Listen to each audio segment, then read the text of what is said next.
Hi guys, how can you create the displaced print effect in Photoshop? First, unlock your image layer. Go to Adjustment Layer Exposure. Set the exposure to around 0.17. Press OK.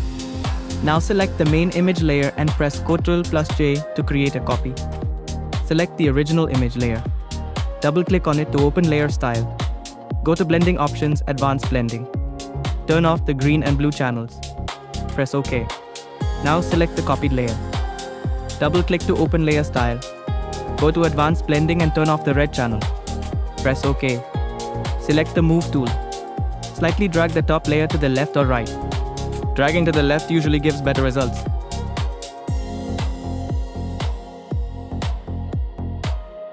And that's it.